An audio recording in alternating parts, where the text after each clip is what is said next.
I'd like to welcome you today to the Healthcare Leadership Excellence Podcast.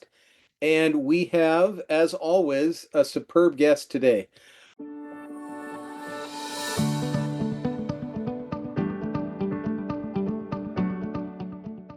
We're going to dig into human potential today. And our guest has his own podcast. He has a background in financial services and brings a wide background into the coaching he does. And so I would like to welcome the host of the Curtis McCollum Show. Curtis McCollum, great to have you with us today. Yeah, it's great to be a part of your show today, Carl. So give us a brief background of what brings you. We talked about this on the pre-call, but Right. fascinating background. Bring us up to speed on it. Well, I think my background actually started about 40 years ago. As you said before, I started in financial services where I kind of wanted to be a motivational speaker or a coach. It didn't have coaches back then. It was motivational speakers and sales trainers. So I went through the sales thing for about 30, 35 plus years. And about 6 years ago, I was in a position to retire. So I wanted to do what I always wanted to do. That was sales training or coaching or helping individuals move their lives to the next level. And so I started as an executive coach, was not that fun of it. And so I said, well, you know what? What made me successful? What were the things that I did in order for me to break records, in order for me to be on top, in order for me to be the best version of myself? And so those elements were hypnotherapy, and neuro-linguistic programming. And so what I did was, after a year of executive coaching, I went back and got a certification as a clinical hypnotherapist, actually medical support clinical hypnotherapist. Also, I'm a master practitioner in neuro-linguistic programming and also a master practitioner in mental and emotional release that helps you release fears, guilt, sadness within minutes. So those are the modalities I now coach. I use that as a holistic program to help individuals, CEOs, entrepreneurs, sales professionals to actually get rid of the blind spots that's actually preventing them from becoming the best version of themselves, so they can have the income and live the lifestyle they like to live. Interesting. So dig in a bit for us. Now remember, um, as I warned on our pre-call, we have an audience that are highly trained professionals, scientists, many of them. Yeah. So dig in on some of the science as to why especially hypnotherapy and NLP can be so powerful, because many of us use those techniques without even knowing, as we Correct. put ourselves into a flow state, even though we may not realize we're doing it. Most high performers know how to do that. So give us a little background so that if people are, well, let me just give a quick background here. Curtis, in my graduate program, there was a hypnosis course, Okay. and it was kind of, oh yeah, right, right. Um, and then I started to get into some of the works of Milton Erickson Yes. and that amazing scientist, medical doctor, who did some incredible things with getting into the deeper runnings of the mind. So give us a little science background on why hypnosis can work and why NLP can work. Well, let's start a little bit with hypnosis. I think one of the biggest things is the fallacies. We have to kind of get rid of the myths about hypnosis. First of What's all, that? hypnosis is not when most people think about hypnosis, they think about quacking like a duck or, barking like a dog, stage hypnosis, where it's actually deeper than that. Really is actually you now being in more control of your mind. I think Dr. Bruce Lipton put it best. He said that the conscious mind only provides about 5% of our cognitive activity every day, and the subconscious provides about 95%, which runs the patterns, the habits, beliefs that actually shape our lives. So when we take a look at if we can tap into the subconscious, the part of our being, then we can be in more control to who we are. So hypnosis is a natural state of mind. And as you just stated, we go in and out of hypnosis about every 90 seconds. When you trance out, like somebody's calling your name, You hear them calling your name, but you're still focused on an activity. You just gone into hypnosis, like a trance-like state. And so what we do is we help you now learn the skill of hypnotherapy, because it's a skill where you now relax your critical faculty, your critical mind, then now allow yourself to communicate directly to your subconscious mind, where now we can actually help you reprogram the beliefs, the values, and whatever else is going on with you faster and easier at the subconscious level. How does NLP play in? And But explain, many people do not know what NLP is. It was popular decades ago in mainstream mental health work. It's faded off to the side a bit, still very practical. Tell us what it is and how you use it. basically, with neuro-linguistic programs, so I actually use them in conjunction with each other. It's like, because the way I see it, NLP is a hypnotic modality. Anytime you uh, with language and ways that we utilize NLP, it's a hypnotic modality. So you got neuro, basically is the mind or the nervous system. You have linguistics, which is the language that we use to communicate with ourselves and with others. And then programming is actually the beliefs and the habits and the patterns that work underneath. So what we do, we help individuals to actually rewire the strategies or the programming that they're actually running versus not. So give you an example of that is speech alone. I mean, just the pattern. If you, the way we talk to ourselves, the way we communicate with ourselves, if we tell ourselves that, and most people do this all the time, jokingly, I'm fat or I'm out of shape. Well, basically, you're actually communicating with yourself that actually goes down into the subconscious mind, becomes an internal representation, which actually changes our state, our behavior. Now changes our state or in our nervous system, and now it changes our behavior. What if we change that language into what we want to become or who we want to become? Then that is now communicated to our nervous system and then creates an internal representation. We have a greater chance of actually changing our behavior. So with neuro-linguistic programming, we're actually able to do things faster, easier, and quicker just by understanding the strategy that the individual is running. What is it that's triggering this behavior? If we can interrupt the trigger, then we can change the behavior. Give us some examples. Obviously, you can't use names, dates, and places, but give us some examples of people that were highly skeptical of this that you've helped in a very short period of time and that it's been sustained.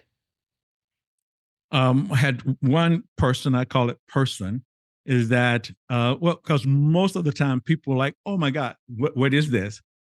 Until you actually put them in trance, allow themselves to go into trance. I don't really do anything. I just basically guide the individuals that they do all the work. But the thought in the patterns, and which is what came out of it for them, is that I've been working on this problem of being sad and being not understood for 10 years. And what you've done in 10 minutes, I was working on in 10 years. Mm-hmm. So the idea there is that once we understand what is the trigger, then we can help the individual move to the next level, either through hypnotherapy, either through NLP, and one of the biggest ones that I use most of the time is mental and emotional release, and that was created by Dr. Tad James, I think in the '80s, and his son went back and did studies with it and changed it to MER, mental emotional release. And it's been studied and found that it does the job extremely fast. How does it do it? What does the research show? What the research shows is that what happens is if you think about a thought or a pattern, the belief is that the subconscious mind needs to have a learning in order to release some of the energy that's around the incident. We'll just use sadness as an example. So if I'm sad, that means Now I have developed a gestalt or a series of feelings and emotions that's tied to that sadness. Mm-hmm. Usually, what people do in a cognitive situation, they look at the most significant emotional event that they just happened. Mm-hmm. But what we do with MER is we try to find out what the root cause of the sadness. Our Mm-hmm. belief is this: if we can release the root cause, get the learning from the root cause, then we can actually get rid of the sadness on a more of a permanent basis. So there's three questions I normally ask. First of all, I ask permission. Is it okay with your conscious mind to release this feeling of sadness today and be aware of it consciously? Question number one, they have to give me yes. Question number two, what is the root cause of that sadness, the first event, so that when it is released, you can let it go easily and effortlessly. Then we ask them the third question. If you were to know, Carl, was it before, during, or after birth? So then we allow them to, this is where hypnosis actually goes in, because I just ask you a question and the person has to go internal, which now relaxes the critical faculty without going to a, what we call an induction. An induction, for those that are out there, an induction is if I say, okay, close your eyes, let's go and take some deep breaths and then count down to 10. Well, once I suspend the critical mind and just I tell them the first thing that you think about, Carl, that's the number that I'm looking for. Now, it's scary for some because sometimes, usually, if it's sadness, it's usually going to come from the imprinting age, from age 0 to 7. That's where most of our traumas happen because of the fact that we don't understand what's going on at that time. We're just getting all this, we absorb with all this information.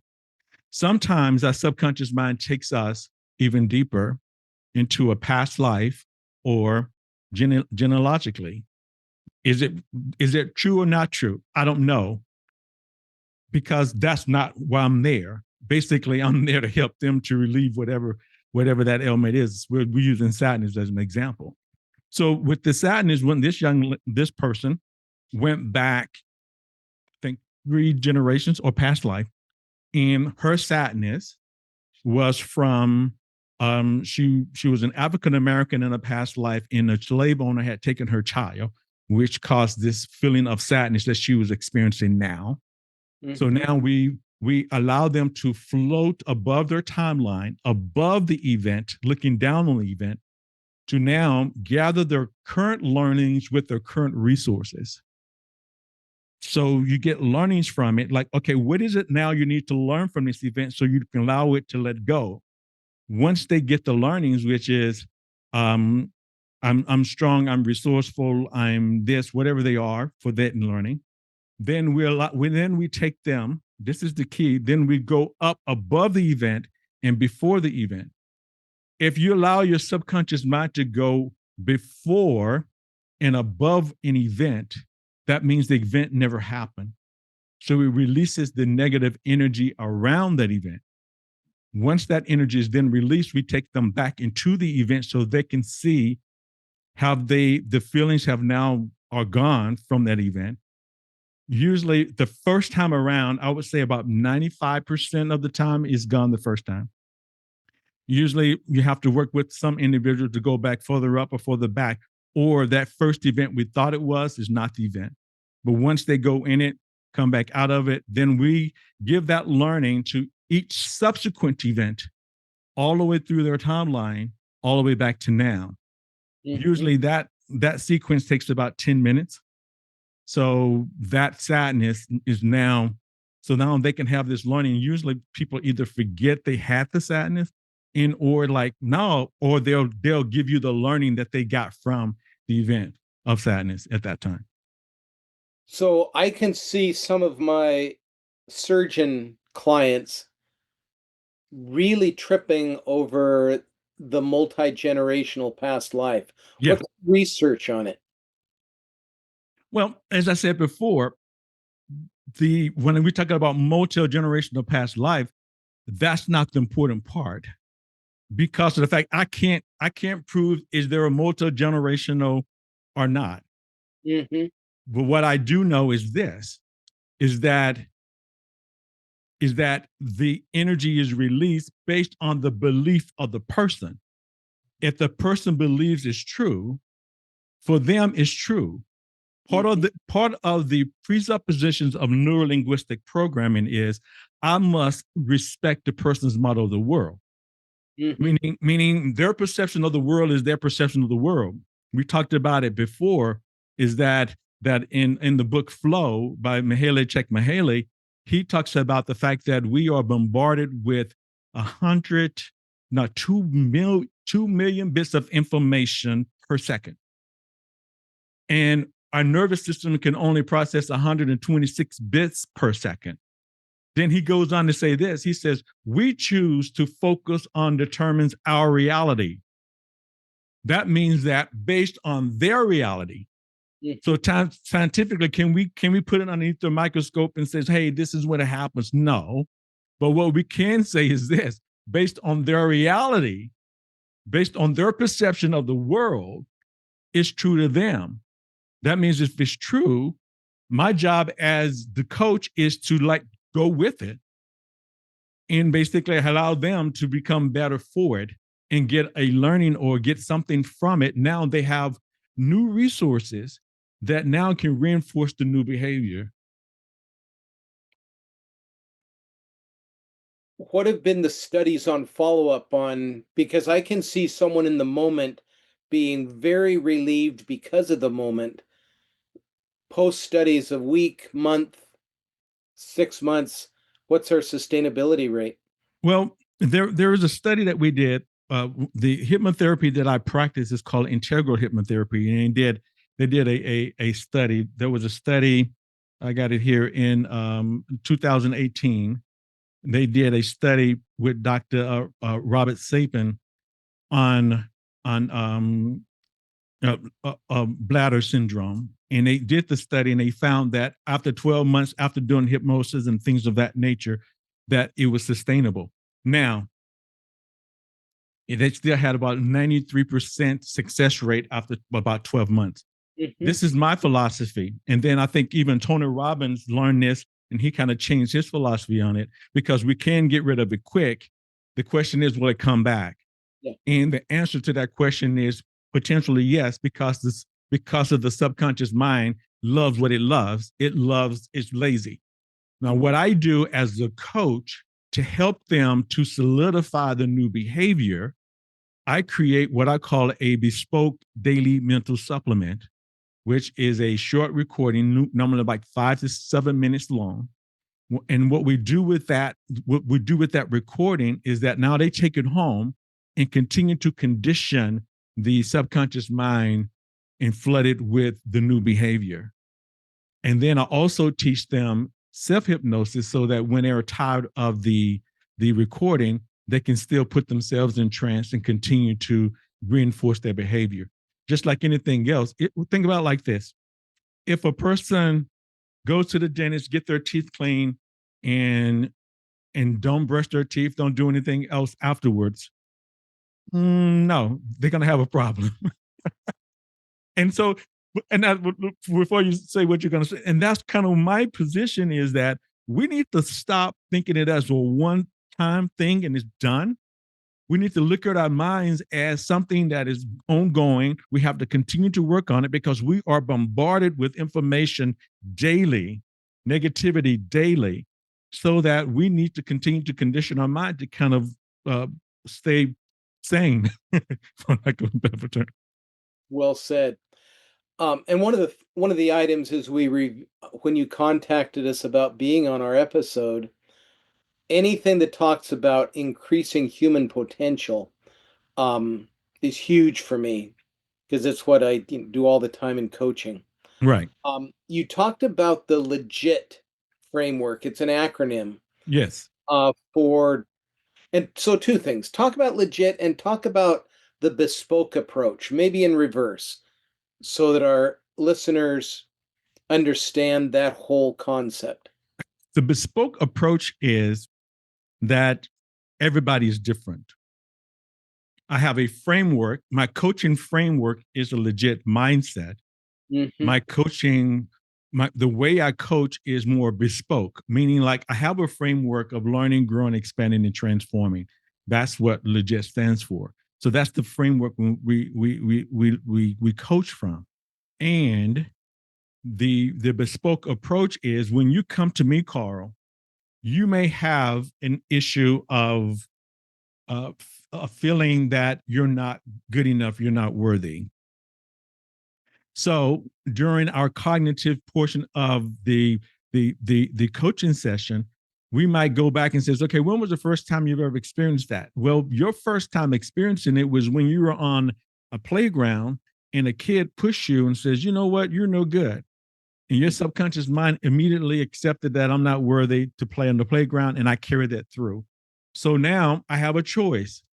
I'm gonna follow my framework of learning, growing, expanding, and transforming, knowing that I need to get rid of the negative emotions. We need to set new goals. We need to take inspired action, and we need to condition the behavior. Now, what I do for you, how I get to what you need to do to release your negativity or that thought for you may be different than someone else. It's not like a cookie cutter thing that I'm going to do the same thing the same way with everybody, because that won't work. That's what I found. It's like I need to now understand who you are as an individual, and now customize an approach that will be beneficial for you. Got it. One thing that is, when did I first read Flow? Um, Back, I think, in 2000, so 25 years ago, and it still remains on my top 10 list, Yes. just because of how it capsulized what I'd experienced when you're just in the zone. Time collapses. Yes. Your mind is going at a level, and I think many of our listeners have had that, either intentionally or just, wow, what just happened there type of Yes. situation. Replicating that has always been the holy grail for me. Of, okay, it's 8 in the morning, and I'm looking at my computer. For some reason, my assistant kept me free for the morning, and I've got 3 hours of just 180 minutes. How do you, if I were working with you, how would you say, okay, Carl, here's a way to predictably and sustainably nail that 180 minutes almost to where you can predict flow? Yes. You might think, Carl, you can't predict flow. It's contradictory. But talk to us. We talked a bit about that on the pre-call. Yeah. Yeah. Basically, it's two things that we think about. Number one is we might do some state anchoring, meaning in NLP, what happens is that when the body gets into a highly emotional state, if we can time an emotional and anchor it to some type of sensory touch or movements or circle or whatever, then we can go back to that state. Give you my point on that. I went to a Tony Robbins seminar probably 30 plus years ago. And when we went to the seminar, because we had to do the fire walk, we need to be in the most highly emotional state possible. And even today, when I come here, you can see my body move. I did this and I came back to this state, meaning that now I'm in this highly invincible, confident state. And that's anchor has been with me for 30 plus years. So one thing we do is, number one, we do some anchoring to make sure that we can anchor in that feeling or that feeling at that point. The other one will be probably teaching hypnosis, self-hypnosis, where now you put yourself in a light trance, count yourself down, and now focus in. Another one will be what we call a hakala state, where you can take you're looking out and then looking at your peripheral until you can kind of see the room. In that particular state, in the NLP that I was taught, is called more of a learning state, where now you taking in all the information. I can see my hands, even though I'm looking straight ahead. I can see my hands and feel my sensations. And now I'm kind of trancing out and allow things to fall in and I can go back into that state of being. How do you help people? Well, let's put it this way. Someone comes to you, they've heard about getting into their potential, they've heard good recommendations about you. And you start describing some of this, which for them is completely new. And they're wondering, whoa, I didn't know I was going to get into this. How do you help them normalize? Because we may not believe in hypnosis, Right. but there is not a single person listening to our show today that is not at one time or another kind of had to shake their head and snap themselves back into the present, because where they went, they're not sure, but it sure wasn't where they are right now. So how do you help them? And we talked about this on the pre-call, the marvelous statement by Carl Jung: until you make the unconscious conscious, it will direct your life and you will call Right. it fate. So how do you get the skeptics, oh, no way, no, Curtis, not me. How do you help them see that this is really an area that's unexplored to a large degree, still out there a bit in the research, and sometimes inexplicably powerful? How do you help them? I educate them. Meaning, I have a process of when I'm onboarding an individual before they have their first session. Mhm. I'm educating them. Number one, one required reading that I have them read is, because I use a lot of mental and emotional release. I have them read the first 5 or 6 chapters of Dr. Matt James' book on mental emotional release, so that now they can see how it works and the significance of it, and some of the studies that they've done on mental emotional release, how things, because always remember, if something happened in a moment, a belief or behavior was accepted and decided in a moment, that means it can leave in a moment. So first of all, we have to educate the individuals that things like that can happen. And then Okay, go ahead. I want to take a quick time out and go back to what you just said Okay. about if it, and trying to remember because I was trying to have you say it again. Something that happened in the moment, go into that statement again. Okay. What I said is that if you accept and decide something in a moment, a fear, a phobia in a moment, meaning like some people, I'm going to put some people, Curtis, I had a terrible car accident about 20 years ago. I was on the 405 freeway here in Los Angeles, and I was going 70 miles an hour. I I don't know if you've ever done this before, where you're driving and you correct and you look over, oh my God, somebody's in that lane. And I look over, I overcorrect and go in that lane. And then the only thing that stopped me was the middle divider in the middle of the 405 freeway on an early Saturday morning. And I took my car and it like turned upside down. I'm flying through the air 70 miles an hour, land on the roof, and I'm like, I can hear the metal like coming to a stop. Well, if you know anything about Los Angeles, there's a lot of traffic. So the first Oh, thought that come to mind is, oh my God, I'm alive. First of all, I'm alive. Number two is like, oh my God, I got to get out of this car because a big truck or anything could come and hit me. Well, that moment, I developed a highly, but wasn't phobia, but was close to it, of driving next to the wall. mhm, And I carried that for years, mhm. probably 20 plus years. About 5 years ago, when I got into this, I was sick and tired of it. And because it was like white knuckle. I mean, like literally, I'm on the freeway. Every time I got on the freeway, I can't even, if I'm passing a truck, I would go in the slow lane, get behind the truck, go 35 miles an hour before I go around it because I was just too afraid to do it. Sure. And so with that incident, now I formed that in a second. And if that means it came that fast, it can leave that fast. So I did mental and emotional release. But with anxiety, you go out to the future. So you take the person to the future, looking towards the past and seeing yourself have already created that event safely, meaning like now I can see myself healthy. I made it to my destination. Okay. I did that along with some hypnotherapy. And that fast, I'm driving on the freeway. Now, this is the catch, is that I know it was gone, but my body kept looking for it. Every time I would pass a truck, passing it, now I can pass the truck. I'm looking for, okay, where's the nervousness? Where's the anxiety? Where's that feeling in my body? And after a while, I'm like, okay, it's not there. I just need to go about my business.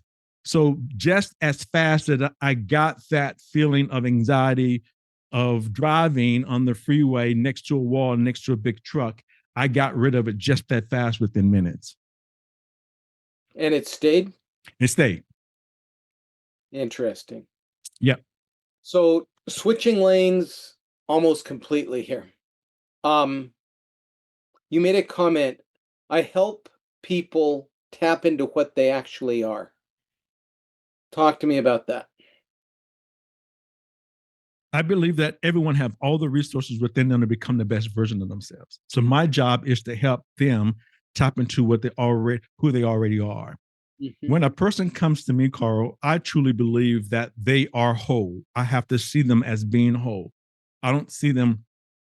I think I was doing some research on ChatGPT the other day, and it kept saying, "You're not broken." I'm like, I don't use that. I don't believe in that.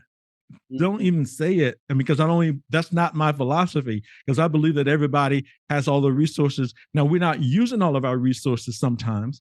And my job now is to help you tap into those resources that you have, or now help you gain more resources so that you can become the best version of yourself.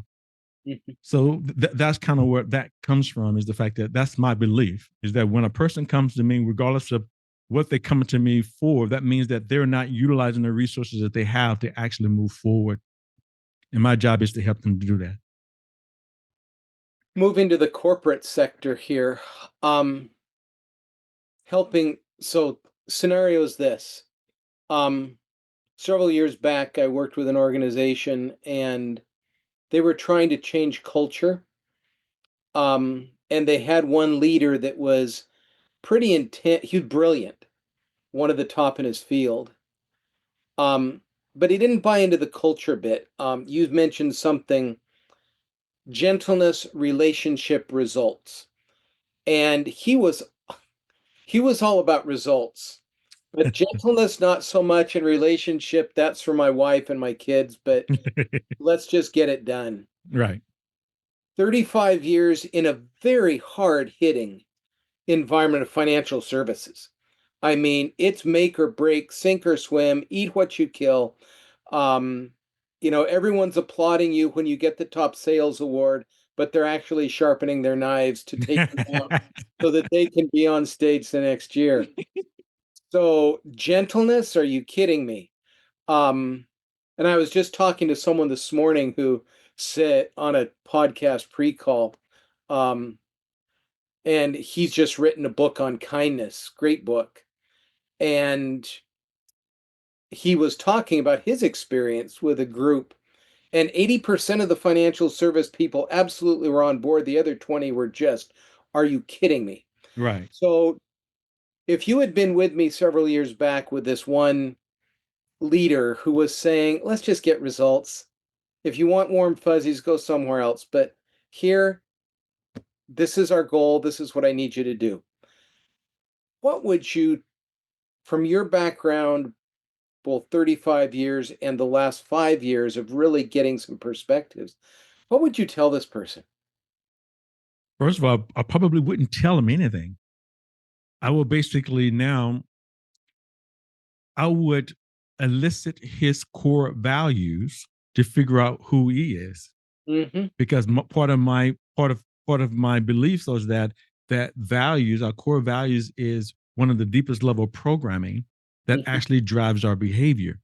So Mm-hmm. first and foremost, I need to understand who he is, and then now determine how he actually utilizes information, so that now we can coach him based on who and how he operates.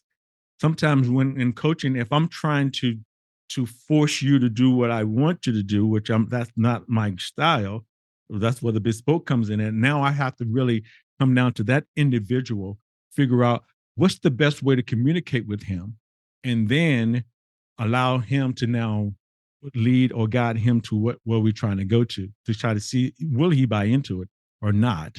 There's no guarantees, but first and foremost, if we don't understand his model of the world, why does he believe what he believes? And is that the How do only you way? guide him there? Beg your How do you pardon? guide him there? I missed this, Theo. How do you guide him there? Basically, once again, we figure out from him where Mm-hmm. he is now. Mm-hmm. And then, think about life. The way I look at life, Carl, is life is it's a journey, right?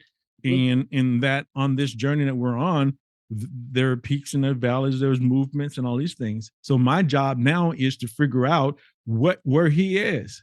I Mm-hmm. can't work with him until I know from him exactly where he is, what's his goal, and then help him or share with him some alternative ways. And also, now you say he was a leader, correct? Mm-hmm. So then also for him, I would probably also, once we understood his values, let him know and understand, in order for him to get the most out of the other people, is to understand who they are. Mm-hmm.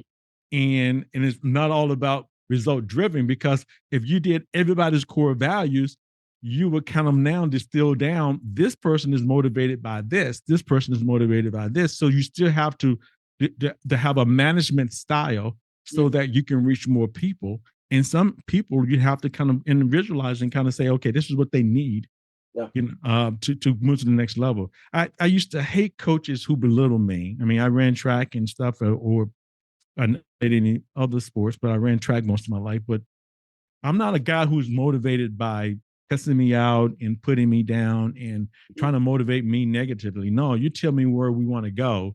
You tell me what the directions are, then I can do the job. Just give me the rules of the game I can play, but don't talk down to me, type thing. So as we wrap up today, tell us a little bit about what any of our listeners can do to get a hold of you, find out more about Bespoke, human potential. Just give a little couple of sentences, couple of paragraphs on how to connect with Curtis McCollum. Yes, basically, the one of the easiest way to connect with me is on LinkedIn.